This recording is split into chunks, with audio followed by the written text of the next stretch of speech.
लेकिन जब वापस वो खेत खलिहान गांव और अपने बागीचे में आता है तब उसको अपना बचपन याद आता है। मुझे याद है कि आप सबको मालूम है कि मैं अपने ननिहाल में आया हूँ और उस ननिहाल में आने की हैसियत से मैं यहाँ अपने सभी यहाँ जो माताएं बैठी हैं, बड़े लोग बैठे हैं, बुजुर्ग बैठे हैं, सभी के चरणों में प्रणाम करता हूँ। कोई मामा लगता होगा, कोई नाना लगता होगा, कोई नानी लगती होगी, कोई बुआ लगती होगी, सबको सबके हम प्रणाम करते, पैर लग के गोड़ लगत थे, सबके प्रणाम करते।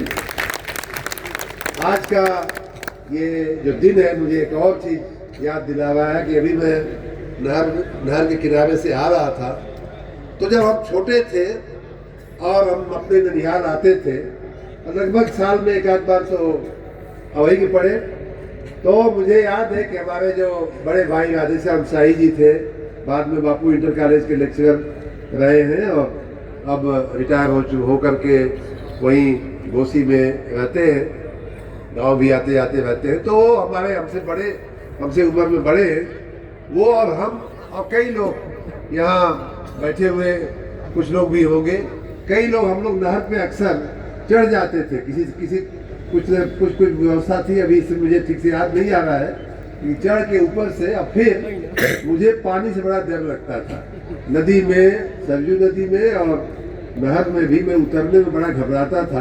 तो उन लोगों ने हमारे उस डर को दूर करने का वो बार बार काम करते थे, नहीं आओ, कुछ नहीं होगा, ऐसे करके नदी में उतरने का डर, पानी में उतरने का डर। और नहर में भी मुझे कई बार याद है कि कई बार हम लोगों ने, जब नहर नहीं चलती होती है तो प्रवाह कम होता है, पानी कम होता है, जब चलती है तब तो उसमें कोई उतर नहीं सकता, उतरना भी नहीं चाहिए। लेकिन जब बंद होती है तो उसमें घुटने भर पानी हो, थोड़ा बहुत जो पानी लगा रहता है, उसमें कई बार हम लोग नहर में उतर के खेले हैं। ऐसी हमारी यादें हैं यहाँ की।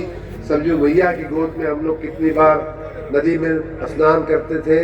वहाँ मामा जी के घर के बगल में भी एक महादेव का मंदिर है, वहाँ भी कई बार जाने का, पूजन हवन करने का मौका मिला। और जो कैनाल पे महादेव का मंदिर है वहाँ भी मैं इस पूरी मिट्टी को, यहाँ के एक एक देवी देवता को, सरजू मैया को, आप सभी को एक बार फिर से प्रणाम करता हूँ, फिर से नमन करता हूँ। और मैं अपने को धन्य मानता हूँ कि मैं इस मिट्टी की उपज हूँ। मैं यहाँ की मेरी माँ है और मैं उनकी संतान हूँ। इस बात का सच में हमको गर्व है, सच में हमको गौरव है मित्रों, क्योंकि ये मुझे मालूम है कि माँ बाप के प्रताप से भी, माँ बाप के आशीर्वाद से ही, अपने मामा मामी, नाना नानी और अपने पूर्वजों, अपने बड़ों के आशीर्वाद से ही आदमी आगे बढ़ता है। और मुझे अपने जीवन में बड़ा संतोष है कि मुझे ईश्वर ने बहुत कुछ दिया है, सब कुछ दिया है। और उसके लिए अगर कोई एक जगह, एक व्यक्ति अगर जिम्मेदार है तो मेरी माँ है। और उन माँ की ये जन्मभूमि, ये सरिया, ये कोठा, ये ठाकुर गांव, ये जमीरा जो जमीन है वो जिम्मेदार है। मैं इस मिट्टी को बार बार नमन करता हूँ। आज के कार्यक्रम की बात सही है कि लगभग बद्री जी हमसे 5-6 महीना से कह रहे थे कि मंत्री जी हमारे गांव आइए, और आना भी था। लेकिन कई बार मैंने बताया ना कि जो चीज बहुत अच्छी लगती है, कई बार समय के अभाव में वही चीज रह जाती है। मैंने बताया कि यहाँ आना मुझे कितना अच्छा लग रहा है। मेरा मन तो हो रहा था कि मैं और गाना, गवैया लोगों का गाना सुनूं, लेकिन अब काम है ऐसा कि यहाँ एक के बाद दूसरा में जाना ही पड़ता है, एक के बाद दूसरे कार्यक्रम में जाना ही पड़ता है। अगले मुकाम पे लोग प्रतीक्षा कर रहे होते हैं, इसलिए मैं नहीं, लेकिन फिर मैं आऊँगा, आज के बाद भी फिर आऊँगा, आता रहूँगा, आपके साथ बैठकर इसी तरह से बातचीत करता रहूँगा। आज के इस भव्य कार्यक्रम के लिए मैं सबसे पहले, जैसा कि मैंने कहा, मैं अपने बद्री मौर्या जी का बहुत बहुत धन्यवाद करता हूँ। इस कार्यक्रम की अध्यक्षता कर रहे माननीय लालचंद सिंह चौहान पटेल जी का मैं बहुत बहुत सम्मान करता हूँ, प्रणाम करता हूँ पटेल साहब का। और इस कार्यक्रम में उपस्थित माननीय संजय राय जी, माननीय संतोष राय जी जो अभी संचालन कर रहे थे, माननीय दुर्गविजय राय जी, अच्छा ये संतोष राय दूसरे हैं, अच्छा संतोष कई जो है, एक संतोष ये भी हैं। संतोष राय जी, तो संतोष राय डबल हो गए, 2 बार संतोष राय हो गए। दुर्विजय राय जी, शैलेंद्र राय जी, आनंद राय जी, पुष्पेंद्र राय जी, विशाल राय जी, अजय राय जी, विपिन बिहारी मिश्र जी, हमारे जो मास्टर साहब थे ओम प्रकाश मौर्य जी अभी बोल रहे थे। अब बोलते बोलते उन्होंने हमारे उनकी अभी छोटी मुलाकात है, 4-5 महीने की ही मुलाकात है, लेकिन बहुत सारे संस्मरण उन्होंने सुनाए। और मैं आशा रखता हूँ कि और भी ऐसे मौके आएंगे जहां हम लोग एक साथ एक दूसरे के साथ चलेंगे, एक दूसरे के साथ काम करेंगे, एक दूसरे को सहारा देंगे, और उसके और भी संस्मरण आप आज के कई गुना 100 गुना संस्मरण आपके दिमाग में रहेगा, उसको भी आप आने वाले दिनों में सुनाएंगे।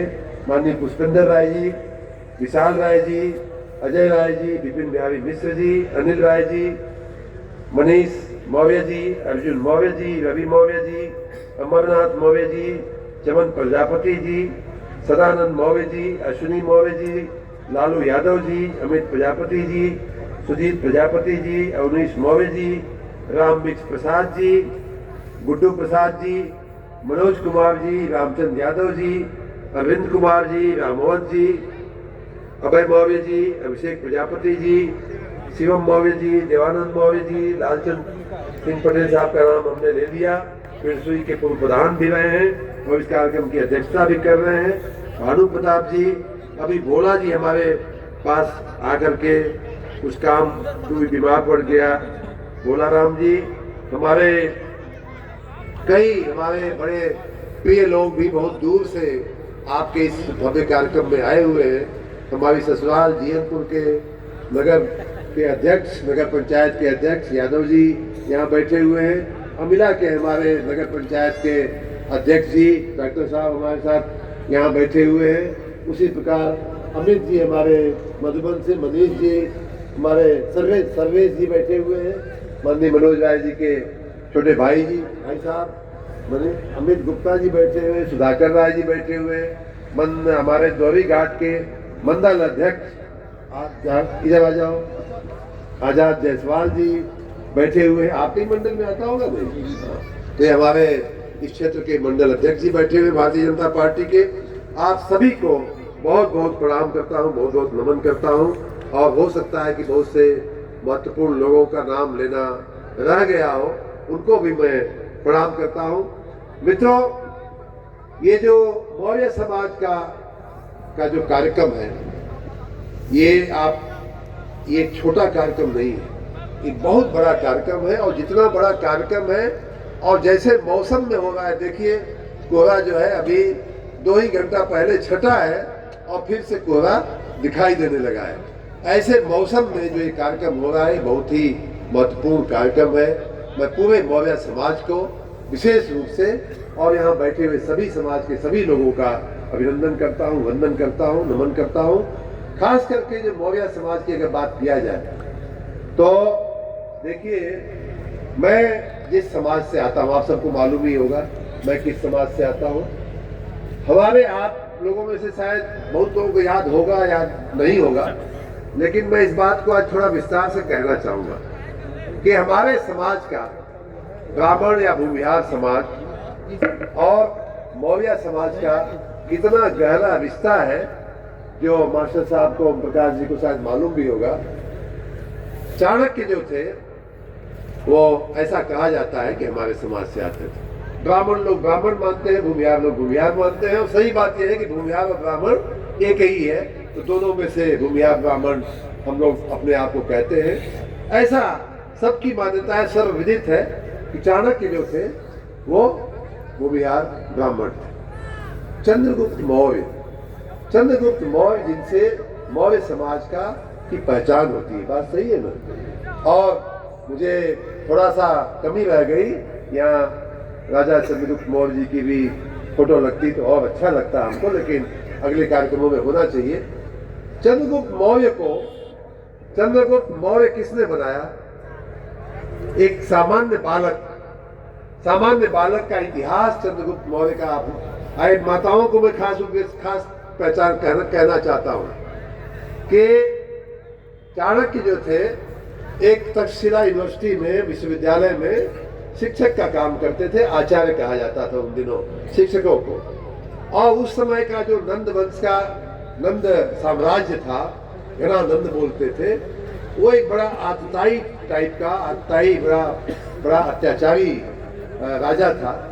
और उससे चाणक्य की ठन गई और उन्होंने कई बार उसको समझाने की कोशिश की कि भाई आप थोड़ा ठीक ठाक शासन चलाइए, गरीब प्रजा का शोषण मत करिए, जो लोगों पे अत्याचार जो हो रहा है मत करिए या न होने दीजिए।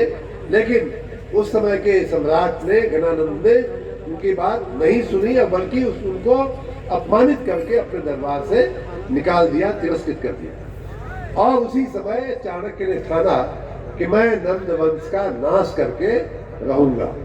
और जिस प्रकार भाइयों बहनों, जिस प्रकार कृष्ण ने अर्जुन को खोजा, उसी प्रकार चाणक्य ने चंद्रगुप्त को खोजा, चंद्रगुप्त मौर्य को खोजा। और ऐसा इतिहास में ऐसा लिखा हुआ है, ऐसा इतिहास बताता है कि चाणक्य बहुत दिनों तक बड़े विक्षिप्त, बड़े ही दुखी होकर के इधर उधर घूम रहे थे। एक दिन एक पहाड़ी पर एक बालक उनको दिखा, छोटा बालक, 11-12 साल 15 साल के किसी कम की उम्र का उनको बालक दिखा, और जो लगातार एक चट्टान पर पत्थर से मारे जा रहा था। और ऐसा हमारी श्रीमती जी आज मुझे चलते चलते इस घटना को उन्होंने और विस्तार से बताया कि ऐसा शायद कहा जाता है कि उस बालक का हर पत्थर का निशाना जो होता था वो एक ही जगह, सटीक जगह जाकर के लगता था। और ये चाणक्य जो है वो उसको आप बड़ी देर तक उनको देखते रहे कि इसका एक भी पत्थर जो है वो इधर उधर नहीं जा रहा है। और घंटों वो उस बच्चे को देखते रहे। तब उन्हें लगा कि ये लड़का जो है ये हमारा काम करेगा। और उसकी एकाग्रता देख करके, उसकी लगन देख करके कि घंटों 2 घंटे खड़े रहे, देखते रहे कि लड़का न हिल रहा है न डुल रहा है, बस पत्थर से मारा, बड़ी चट्टान पे पत्थर से मारा जा रहा है। और हर पत्थर उसका एकदम तीर की तरह एक ही जाकर के एक ही निशान पे लग रहा है। वो तीर नहीं चला रहा था, कोई गोली बंदूक उसके पास नहीं थी, हाथ से उसका ऐसा निशाना था। उनको लग गया कि अब मेरा जो साथ जो मेरा जो अर्जुन है वो हमें मिल गया। वो उसके पास गए, पूछे बेटा क्या करता है? बताया हम तो बहुत गरीब घर के हैं, आप कौन हैं? आप तो पढ़े लिखे लगते हैं, हमारे में आपको कैसे रुचि हो गई? उसको उन्होंने ले आए अपने पास, अपने विद्यालय में, अपने उसमें ले आए, पाठशाला में ले आए। उसको पढ़ाना लिखाना और जो शस्त्र और शास्त्र दोनों का ज्ञान देना उन्होंने शुरू किया। और फिर धीरे करके उसको एक बलशाली योद्धा और एक विद्वान व्यक्ति का चंद्रगुप्त मौर्य के रूप में उन्होंने उसका निर्माण किया। और उसके बाद उन्होंने कहा कि देखो, ये तो तुम भी देख रहे हो कि ये जो इस समय का जो सम्राट है, जिनका साम्राज्य चल रहा है, जिनका राज चल रहा है, वो कितना अत्याचार। अब वो लड़का भी बड़ा हो गया, पढ़ाई लिखाई करते करते उसको भी समझ आने लगी बातें, राजनीति समझ में आने लगी, उस समय की राष्ट्रनीति समझ में आने लगी कि कैसा शासन चल रहा है, दुराचारी का शासन चल रहा है। ये बात उनको समझाया भी, और उसकी भी उम्र हो गई थी समझने की, इसलिए समझ भी गया। और इन्होंने उसके मन में ऐसा क्रोध और ऐसी उस शासन को समाप्त करने की तीव्र इच्छा उन्होंने पैदा किया। और उसके बाद धीरे करके लड़ाई लड़ते एक और भी एक चाणक्य और चंद्रगुप्त के जीवन का एक कहानी एक ये भी है कि पहली बार दूसरी बार जब इन्होंने आक्रमण किया तो उसमें बड़ी बुरी तरह से इन लोगों की हार हुई, क्योंकि वो बड़ा सम्राट था, उसकी बड़ी व्यवस्था थी। कहाँ से संभव नहीं था कि आप जो है एकदम से एक सामान्य लड़का कितना भी अच्छा धनुर्विद्या जानता हो, कितना भी शस्त्र और शास्त्र जानता हो, एकदम से एक प्रस्थापित सम्राट को जो है हटा सके, हरा सके। तो ऐसी एक कहानी मैंने खुद पढ़ी हुई है और ये हम सब के लिए शायद उपयोगी कहानी होगी। तो ये बड़े परेशान से दोनों, इधर कोई चंद्रगुप्त इधर भागे, चाणक्य इधर भागे, कहीं भाग करके अपनी जान बचाने के चक्कर में ये लोग चाणक्य जो है एक झुपड़े के पास, जैसे हम आज झुपड़े के पास आए हैं, यूं मान लीजिए सामने झुपड़ा दिख भी रहा है कि कोई, तो ऐसे एक झुपड़े में आकर के वो शरण एक तरह से अपने को छिपा रहे थे, सैनिक कहीं हमको पकड़ न ले। और अंदर से एक महिला अपने बच्चे को, उस महिला झुपड़ी में रहने वाली महिला अपने बच्चे को खाना खिला रही थी, खिचड़ी खिला रही थी। तो खिचड़ी गर्म थी और बच्चा बार बार बीच में से खिचड़ी उठाने की कोशिश कर रहा था। तो माँ ने कहा कि बड़े मूर्ख हो क्या, तुम भी चाणक्य हो गए हो क्या? ये सुने तो बड़ा इनको झटका लगा कि ये माता को चाणक्य क्या कहा, तुम भी चाणक्य चंद्रगुप्त हो गए हो क्या, ऐसा कुछ उसने बोला। तो इनने कान लगा के सुनने लगे कि क्या कहना चाह रही है ये माता। तो उसने कहा कि खिचड़ी कभी बीच में से नहीं खाई जाती है, खिचड़ी किनारे से खाई जाती है, तब ठंडी हो जाले ना, किनारे की जल्दी ठंडी हो जाले ना। तो कहीं वो माता कही अपने बच्चे से कि अरे तुम चाणक्य चंद्रगुप्त हुए हो क्या, कि बीच में से तुम एकदम सामने से अटैक कर रहे हो, खिचड़ी को किनारे किनारे से खाई जाती है। और ये बात चाणक्य समझ में आ गई कि हम सीधी लड़ाई अगर लड़ेंगे इस सम्राट से तो हम कभी जीत नहीं पाएंगे। और फिर उन्होंने इधर से उधर से कबीले बना करके, कुछ छोटी छोटी टोलियां बना करके उस नंद साम्राज्य को एक एक करके, छोटे छोटे उनके जो सिपह सालार थे उनको वो करके, फिर बाद में जब थोड़ी मजबूती आई तो पूरा शासन का उन्होंने अंत किया और चंद्रगुप्त मौर्य के साम्राज्य की स्थापना किया। और भारत के इतिहास में भाइयों बहनों, मौर्य साम्राज्य जो बोलते हैं वो एक तरह से स्वर्ण काल बोला जाता है। सबसे पहला अगर संगठित कोई भारत का सम्राट हुआ, भारत में अगर किसी साम्राज्य की स्थापना अगर भारत में पहली बार हुई तो वो मौर्य साम्राज्य था, मगध की राजधानी थी। और मैं मौर्य साम्राज्य के मौर्य समाज से जुड़े हुए सभी लोगों को अभिनंदन देता हूँ कि आप उस वैभवशाली परंपरा के आप भाग हो, उसके हिस्से हो।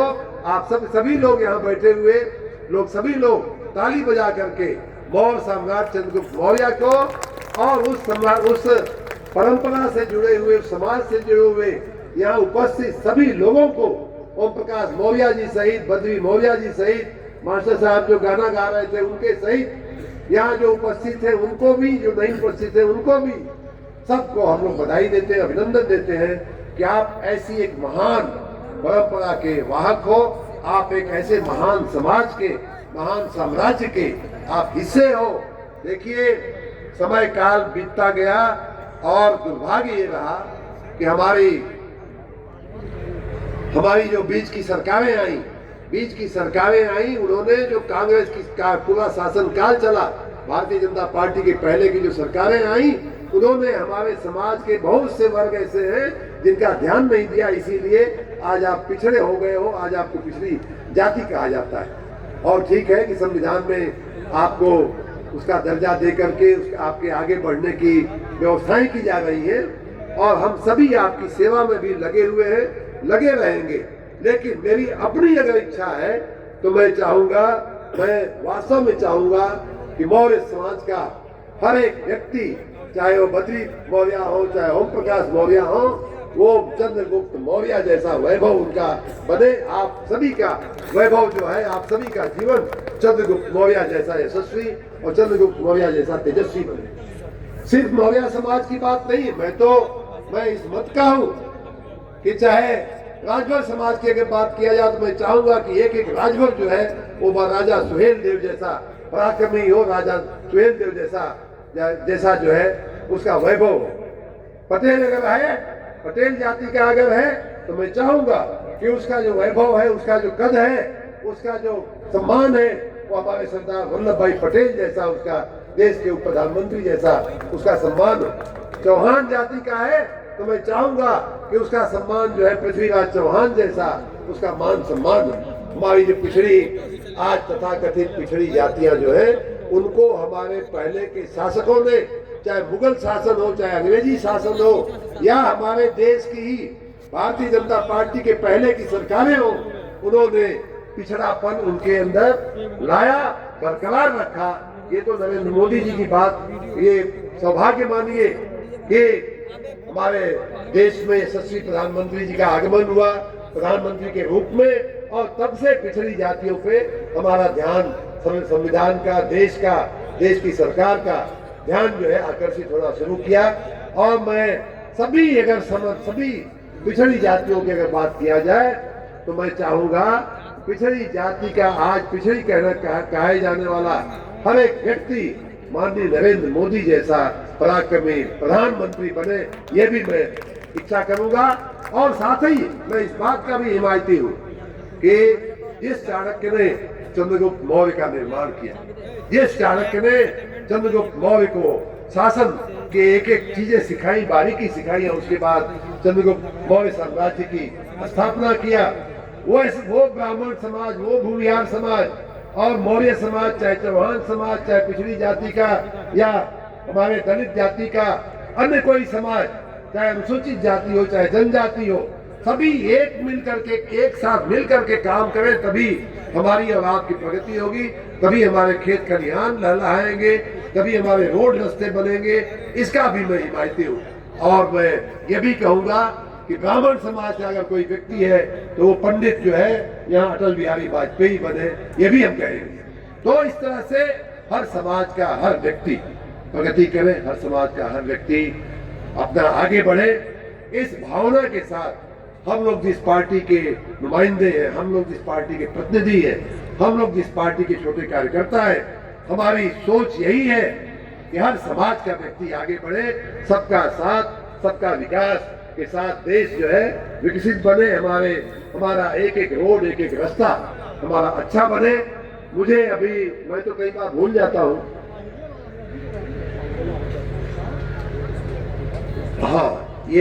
मैं कई बार भूल जाता हूँ। हमको अभी संतोष जी ने एक बड़ी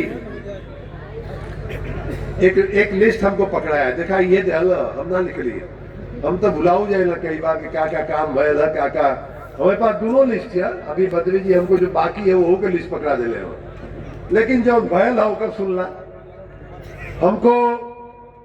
देखिए दोहरी घाट दो हरियों के मिलन की जमीन मानी जाती है, और माता सरजू का एक किनारा बहुत ही पावन, बहुत ही पवित्र है, जहाँ दोनों हरियों का मिलन हुआ था, भगवान राम भगवान परशुराम का मिलन हुआ था।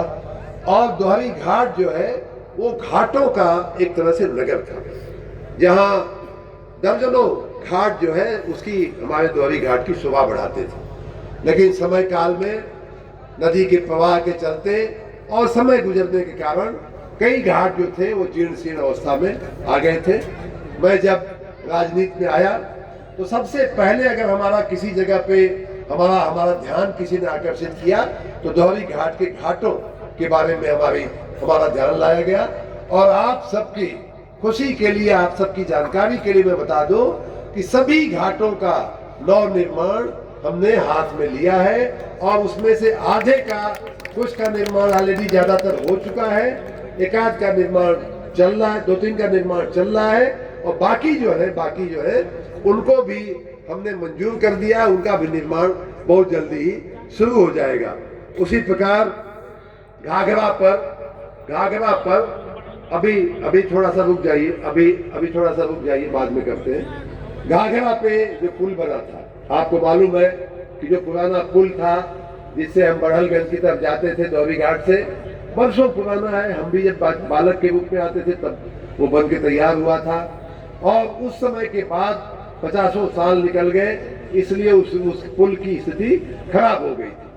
अभी हमको लगभग 2-3 साल पहले मैं यहाँ दोहरी घाट आया था, तब एक बार यही हमारे मित्रों ने, संतोष राय, धर्मेंद्र राय और तमाम लोगों ने, धर्मेंद्र जी का नाम लेना मैं भूल गया, श्रीधर राय का नाम लेना भूल गया, राहुल राय का नाम लेना भूल गया, सभी लोगों को नमन करता हूँ। इन लोगों ने हमको याद कराया कि भाई साहब ये पुल की हालत बड़ी खराब है, जरा इसका कुछ किया जाए। तो एक तो पुल भी बना, पुल की मरम्मत हुई और साथ में उसकी रेलिंग का भी काम हुआ।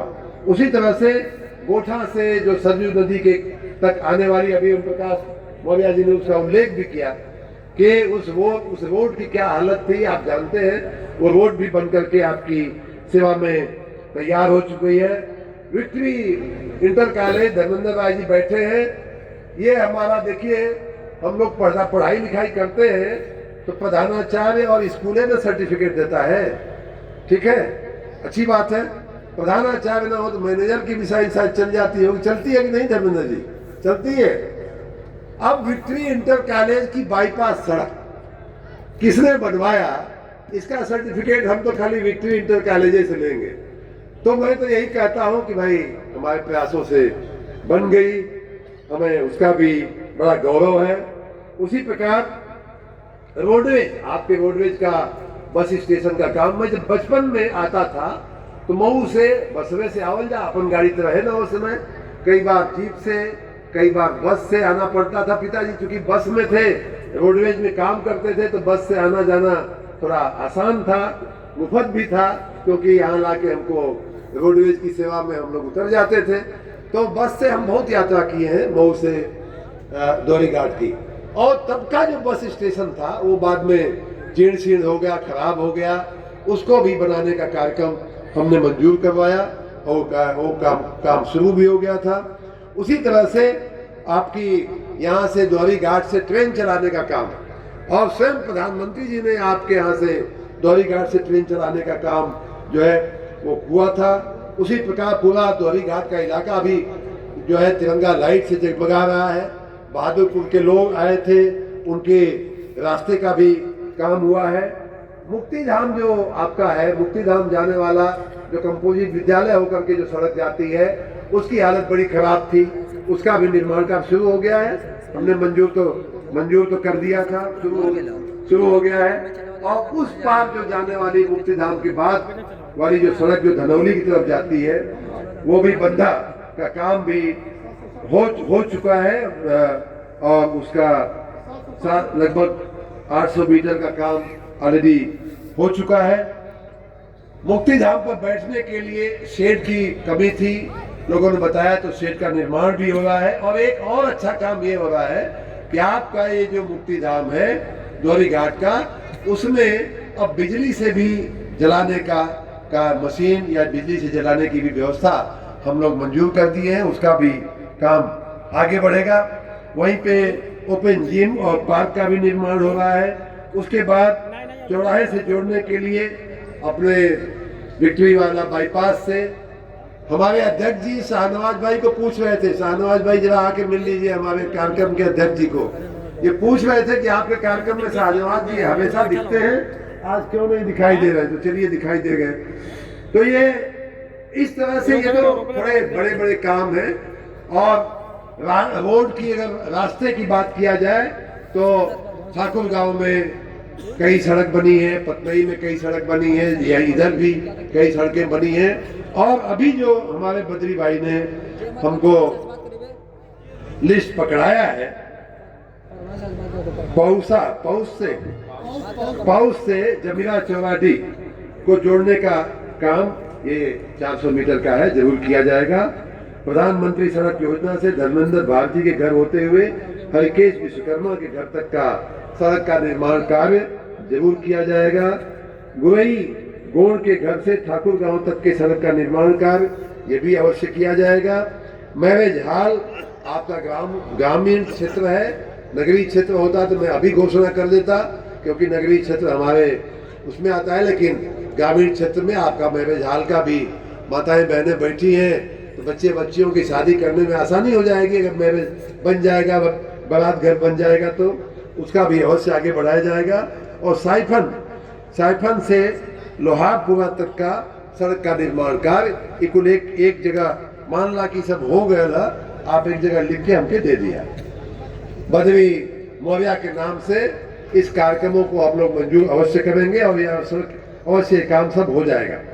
भाइयों बहनों, ये जो छोटे छोटे काम या बड़े काम, चाहे गोठा से सरयू की नदी बनाने का काम, उसकी सड़क बनाने का काम हो, चाहे पुल के निर्माण का काम हो, चाहे गांव की सड़क हो, चाहे 150 मीटर की सड़क हो, चाहे खेत में पानी ले जाने का काम हो, चाहे पानी निकासी का, नली का, नाले का काम हो, ये सारे के सारे काम जनहित के काम है।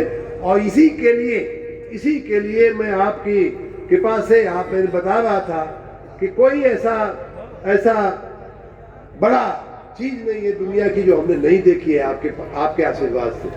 वो छोड़ करके, मैं नौकरी छोड़ करके इसीलिए इस खेत खलिहान में वापस आया कि जिससे कि आपकी सेवा हो सके, जिससे कि आपको हम कुछ मदद कर सके, जिससे आपके साथ आपके विकास के कामों में जो कमी रह गई है उसको हम पूरा कर सके। और मैं जब राजनीति में आया था आज से 5 साल पहले, 5 साल अब होने जा रहा है, 5 साल पहले, तो शुरुआत के दिनों में भी मैं कहता था कि देखिए ये हमारा मऊ का, बलिया का, बेलथरा का, दोहरी घाट का, मधुबन का जो इलाका है वो पूरे देश के, पूरे राज्य के सबसे पिछड़े इलाकों में से एक इलाका है। और कहीं न कहीं हमारी सोच उसके लिए उत्तरदायी है। कहीं न कहीं हमारी सोच का परिणाम है कि हम लोग पिछड़े रह गए हैं। आज भी हमारे यहाँ नाली बनाने के लिए, हमारे यहाँ सड़क बनाने के लिए, बिजली की व्यवस्था के लिए हमको बहुत पापड़ बेलने पड़ते थे। और वो तो अच्छा है कि माननीय मोदी जी, माननीय योगी जी की जन हितकारी, कल्याणकारी सरकार आई है, भारतीय जनता पार्टी की सरकार आई है, तो आप लोगों की और हमारी थोड़ी कूच होने लगी है, उसमें रोड रास्ते बनने लगे हैं। और आज मैं तसल्ली के साथ यहाँ ये आधा दर्जन सड़कों का इन्होंने अभी हमको पकड़ाया और बड़ी तसल्ली के साथ मैं कह सकता हूँ कि ठीक भैया बन जाएगी, आज नहीं तो 4 महीने 6 महीने के अंदर उसका निर्माण हो जाएगा। ऐसा कोई कारण नहीं है कि जो वो काम न हो सके। अब उसका ये कैसे हम कह पा रहे हैं, मैं इसलिए कह पा रहा हूँ कि आज हमारी डबल इंजन की जो सरकार है, जो हमारी माननीय मोदी जी की, माननीय योगी जी की सरकार चल रही है, और हम लोग उसके मंत्री हैं, हम लोग उसके प्रतिनिधि हैं, हम लोग जनसेवक हैं, हम लोग भारतीय जनता पार्टी के कार्यकर्ता हैं, हम उस आत्मविश्वास के साथ कह सकते हैं कि ये सारे के सारे कार्य कोई इन्होंने अपने घर का मरम्मत के लिए नहीं कहा है। अपने घर का पैसा तो लगा करके इन्होंने खुद सड़क बनवाया है।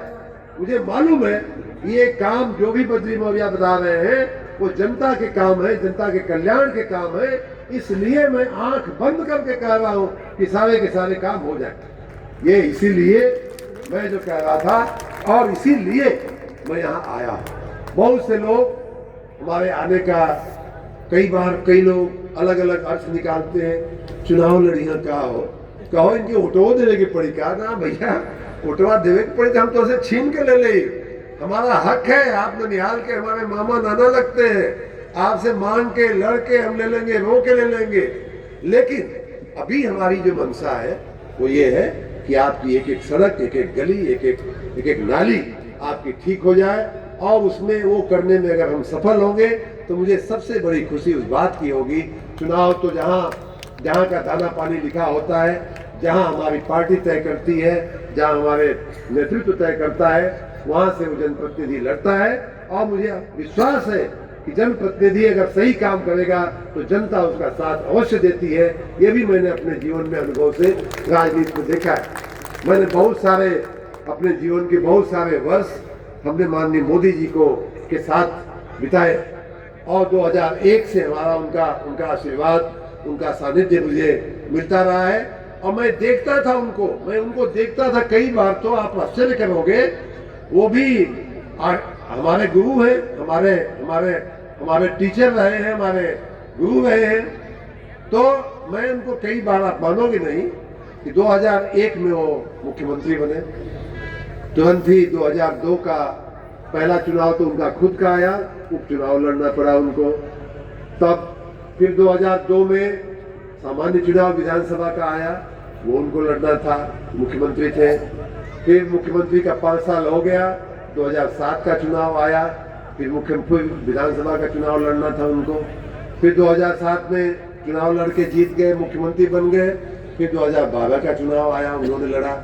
और तो इस तरह से 4 चुनाव मैंने देखा उनको लड़ते हुए उस व्यक्ति को। फिर बाद में 2013 से लोकसभा की तैयारी होने लगी, उनके प्रधानमंत्री बनने की बातें होने लगी। 2013-14 का लोकसभा, 14 का लोकसभा चुनाव आया। फिर 2019 का दूसरा लोकसभा का चुनाव आया, दूसरी बार उनको प्रधानमंत्री बनाने का। इतने चुनाव तो हमने अपनी प्रत्यक्ष आंखों से उनको काम करते हुए एक एक क्षण उनका कैसे बीतता था उन दिनों में, वो मैंने देखा है। और सौगंध सरजू माँ की खा करके कहता हूँ, अपनी माँ की सौगंध खा करके कहता हूँ, और उसी मिजाज का मैं भी व्यक्ति हूँ मित्रों, कि एकदम से चुनाव एकदम सामने आ जाता था, 2 महीना बचा रहता था, तब भी वो जनता की सेवा में इतने डूबे रहते थे, इतने डूबे रहते थे।